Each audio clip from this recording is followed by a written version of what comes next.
No decorrer desse módulo, nós analisamos várias dicas, estratégias e ferramentas para que você consiga criar uma reunião realmente efetiva. Para que você consiga criar um ambiente favorável no qual as pessoas se sintam à vontade para colaborar com a equipe. E ao colaborar com a equipe, claro que surgem questionamentos durante a reunião. As pessoas estão à vontade para fazer o seu questionamento. Então, o próximo passo é você aprender a responder as perguntas de maneira efetiva. E para isso você precisa entender o que são essas perguntas. E aqui eu vou te revelar algo que talvez você não tenha percebido ainda. Mas a maioria das perguntas que surgem durante a reunião não são realmente perguntas de curiosidade.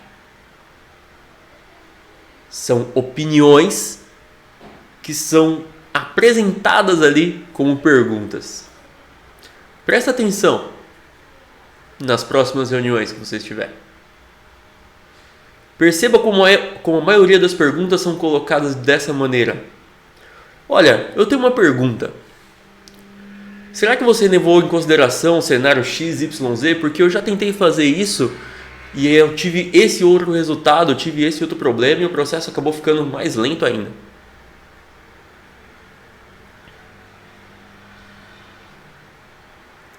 Também quando você recebe uma pergunta, o que acontece com as outras pessoas que estão na reunião? Automaticamente, as pessoas que estão na reunião se isolam.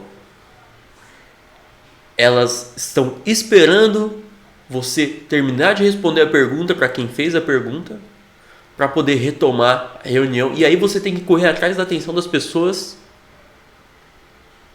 e recuperar aquele prejuízo.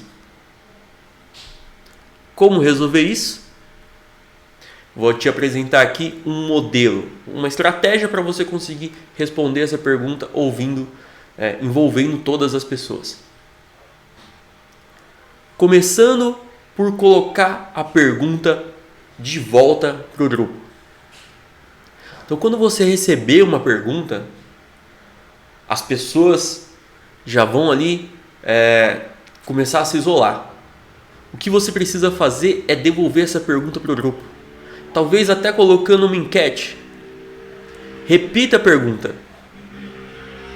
Entenda daquele grupo quem realmente acha que aquela questão é uma questão relevante. Quem concorda com aquele ponto.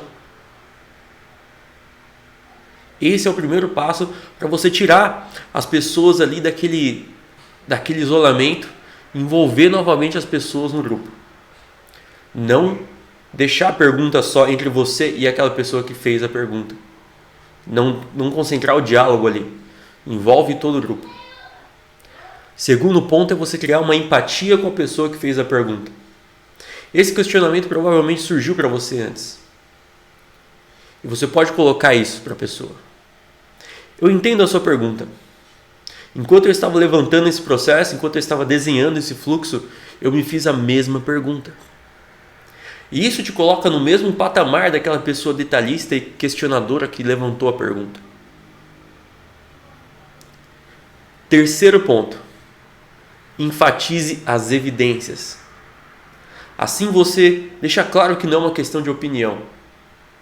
É uma questão de evidência, dos testes que foram feitos.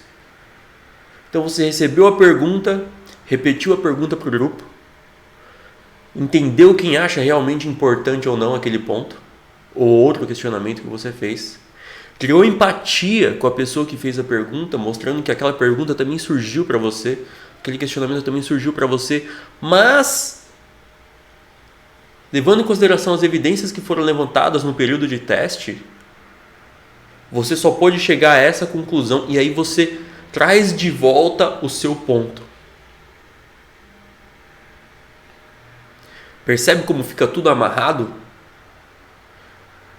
Ao invés de você desviar o assunto da reunião, ao invés de você entrar ali naquela tangente e ir até responder uma pergunta, que na maioria das vezes nem é uma pergunta, é uma opinião, Muitas vezes você não tem nenhuma possibilidade de mudar a opinião dessa pessoa ali na reunião. Então você vai estar gastando tempo à toa. Você colocou a pergunta de volta para o grupo, entendeu a visão do grupo sobre aquela pergunta, criou empatia com a pessoa que fez a pergunta, mostrou evidências do porquê você está expondo o ponto da forma que você está expondo. E isso colocou as pessoas ainda mais ao seu lado. E é assim que você responde perguntas de maneira eficaz.